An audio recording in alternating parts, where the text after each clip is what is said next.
We done a bit of digging up, Tom, while you weren't here, and I actually came across a video 10 I wasn't years there. I wasn't ago. there. It wasn't You me. look very different, tabarakallah, mashallah. This fitness enthusiast has really helped, mashallah. You looked a bit different. I'm guessing you were about 23 in this video that I'm going to show. Okay. You're going to find Here out. we go. Let's play the video. Tom Finch, this is your life. If these people were fasting, I had to fast as well. Alhamdulillah. I fasted the last week of Ramadan. It was a start. After telling my mother that I was going to be a Muslim, she didn't look at me for almost a week.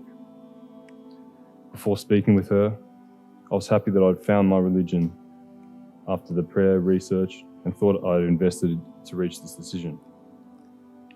After seeing how upset my mother was, I began to doubt whether I was making the right decision.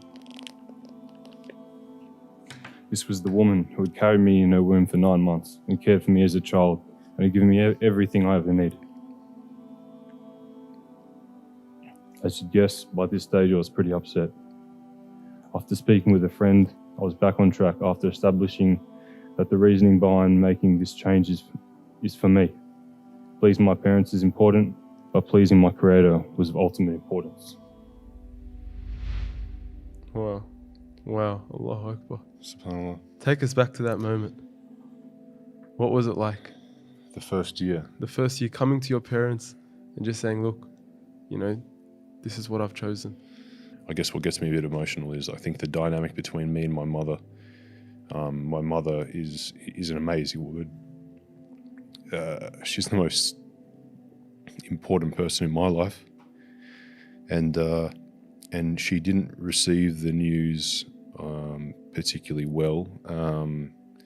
I think in hindsight she maybe understands it a bit better now, along with probably a few other people. But it was very difficult for her.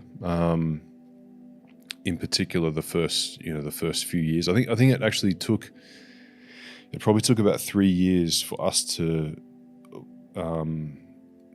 pull together a relationship which was somewhat representative of what it used to be. Like, my mother was like, carry any excuse for a party Finch. Like any Friday night, like she would be inviting my friends over for a party or a barbecue or a get together. I wouldn't even know about it. I said, "Oh, Finchy, by the way, we're coming to your house Friday." I'm like, Wow. Okay, whatever, I'll see you there, type of thing. So she's a machine.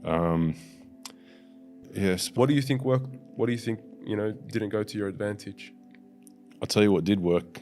Grandkids. So when grandkids came, that changed the game. It softened the hearts. What didn't work well? Yeah, what didn't work well? I think probably not sharing more sooner with my mother. I think bringing someone along the journey. If someone is really important to you, and you really want to address a serious problem that you have in your life, whether it's a mental health issue or it's an iman or a faith issue or a health issue or whatever it is. Like, if you're going to make a big change in your life, I think the wise approach is you need a support team around you, and you need to bring people on the journey. If you enjoyed this video and everything else that OnePath does and would like to see us produce more content, then please support us. Go to www.onepathnetwork.com. You can support us from as little as $1 a day. Much love and appreciation, and may Allah bless you all.